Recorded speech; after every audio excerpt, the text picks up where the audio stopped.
Welcome back, my bookish darlings. I was in the mood for science fiction recently and took up the recommendation of Fit to be Read. Or is it Fit to Bread? One of his favorite authors is Adrian Tchaikovsky, and I have never read that science fiction writer. Who am I? I am the booktube goddess, the #1 drag queen booktuber on YouTube. Now, I was going to pick up Children of Time, but I saw it was an incomplete trilogy, so I searched around and found Shards of Earth, which was the first book in the Final Architecture duology. So I was like, great, a duology that was out, so I don't have to wait for the sequel. I can just read them back to back. So then I found out that it's not a duology. It's obvious that this is a trilogy or maybe a series, but the next book out isn't going to be published till next year. And I can't for the life of me figure out where this was, but I swear I saw it marketed as a duology somewhere. Anyway, if you're curious, it's not a duology. I believe it's going to be a trilogy. It feels like it's being set up that the next book is going to wrap things up, but we shall see. Anyway, I read both the books, thinking it was a duology. I didn't figure it out until the end of the second book that there's going to be more coming. But next in my journey reading these books, since I read it on a Kindle, I wasn't looking at the title because the title isn't up when I read. But that being said, I had the name Children of Time stuck in my mind. And then, because one of the characters in the Final Architecture sort of has these powers of his mind where he navigates through hyperspace, I changed it to Children of the Mind because it made total sense to me. I don't know what happened. My mind just jumped and I became convinced that the book I was reading was called Children of the Mind.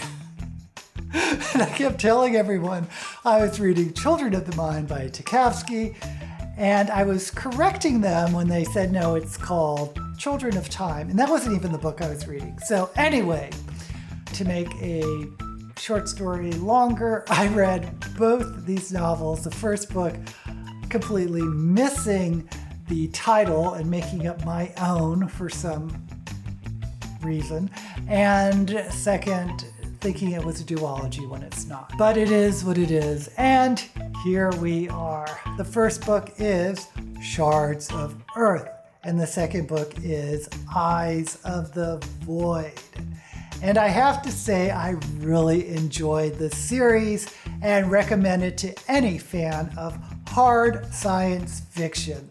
Now, I'm a big fan of the Expanse series by James S.A. Corey, and was told if I liked The Expanse, I was probably going to like Tchaikovsky. And I can totally understand why. Both books, the writing is told from limited third-person points of view, and the chapters switch from the POV of one character to another, just like in The Expanse.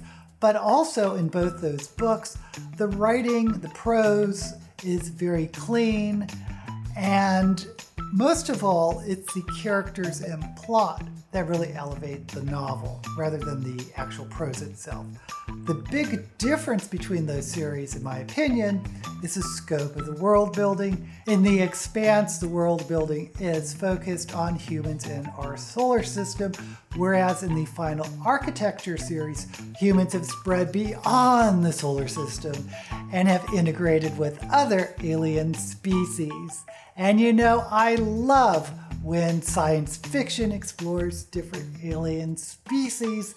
So I was reminded of Fire Upon the Deep by Werner Vinge, Larry Niven's known space novels, and David Brin's Uplift War. The story takes place after the Earth has been destroyed by these moon-sized aliens known as the Architects, and yes, they kind of look like Death Stars. The Architects find planets with sentient life and carve them up like big works of art. There was a war with the Architects where humans developed these surgically altered people called intermediaries who were somehow psychic, maybe, or had mind powers, but they were created as weapons to fight the Architects, but also they are the only beings that can freely travel in hyperspace. Now, creating these intermediaries is a brutal process and most don't survive. But the war is long past and the Architects have disappeared. The story opens with a person named Solis, who was a soldier in an all-female, genetically altered branch of humans, and their society is called the Parthenon. The Parthenon has no intermediaries of their own. Now remember, intermediaries are the only people who were able to fight the Architects and the only people who can freely travel in hyperspace. Everyone else can travel in hyperspace, but they have to be put into stasis and they have to follow these preset pathways. But intermediaries can travel through hyperspace conscious and go in directions and locations that no one else can go, which makes them pretty important. So the Parthenon sends Solis to one of the only ships who has a navigator that is free. All the rest are closely controlled by the main governing body of humans called the Hue. The ship is called the Vulture God, basically a scavenger or salvage ship, and the intermediary is called Idris, who was also a war hero when they fought the Architects.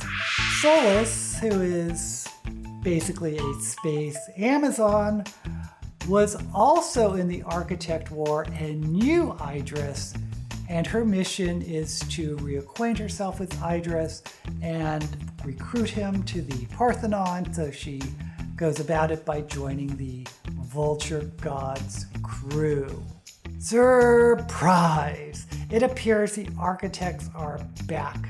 They find a ship carved up like they've done before with planets. That is our inciting incident for you writers out there.